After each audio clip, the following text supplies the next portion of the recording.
Olá, tudo bem? Eu postei um vídeo, né? Falando que quando a gente é tirado da dificuldade, Deus precisa ser glorificado.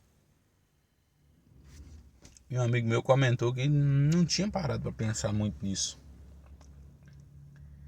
E aí eu, pensando em mais argumentos sobre isso, eu lembrei de mais dois. Um é sobre Gideão e o outro é sobre Lázaro. Olha pra você ver que doido. Gideão vai guerrear contra um exército, acho que isso é Juízes 6. A Bíblia diz que os camelos deles, não é nem o exército, os camelos dele eram como gafanhotos, que não dava nem para contar. Então pensa o tamanho do exército. O exército era gigantesco. Gideão chama os homens e vem 32 mil. E Deus começa a fazer uma coisa completamente sem sentido. Deus fala com ele assim: manda os covardes embora. Se você está indo para uma guerra, supõe-se que quanto mais gente, melhor.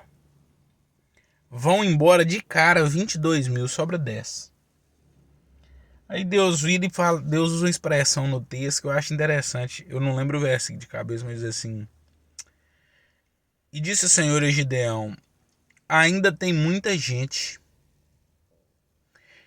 e vocês, como se ele estivesse dizendo, vocês não vão contra ele com esse tanto de gente, para não acontecer que vocês venham ensoberbecer e digam: a minha mão me salvou. Aí Deus mandou dividir o povo, levou para tomar água. Foi 300 de um lado, 9.700 pro outro. Deus mandou Gideão ir. De 32 mil homens, sobraram 300. E esse versículo me dá a entender muito sobre o que Deus está fazendo.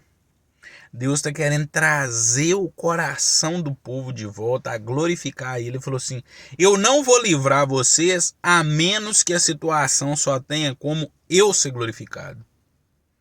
E vamos ser sinceros, quantas vezes a gente ora como se dependesse de Deus? Deus, eu sei que o Senhor pode mudar a minha situação, que a minha situação é difícil. Deus, eu não aguento mais. Aí quando Deus nos tira da dificuldade, que a gente vai melhorando a situação, que a gente, sei lá, se um problema financeiro, que você começa a ganhar dinheiro, você processa. Não, mas eu venci porque eu trabalhei. Ninguém sabe o tanto que eu sofri, mas eu venci. Mas peraí, onde é que está a glória do Deus que me tiraria dessa situação quando eu estava em desespero? Talvez Deus vai precisar nos moer tanto, seja no financeiro, no emocional, no profissional, no que for, para quando Ele nos abençoar, ser igual no caso de Gideão. 300 venceu um exército que não dava nem para contar os camelos dele. Qual explicação tem isso? Só pode ser Deus. Uma frase que talvez o próprio Igor gostou. Umas coisas dessa parece doideira, véio, mas é Deus. Não tem outra explicação a não ser Deus. Um outro exemplo sobre isso é que quando Jesus soube que Lázaro estava doente, a Bíblia diz que propositalmente ele demorou aí. João 11. O Senhor propositalmente demorou aí. Jesus quis que ele morresse. Porque talvez curar um doente, Jesus já tinha curado muitos, né? Jesus esperou morrer, esperou fazer 4 dias para ir lá e ressuscitar ele. Talvez na vida da gente vai precisar viver momentos assim, né? Em que a gente precisa, como Gideão, enfrentar um gigante grandiosíssimo, numa condição muito menor, mas para quê? Para que Cristo seja glorificado.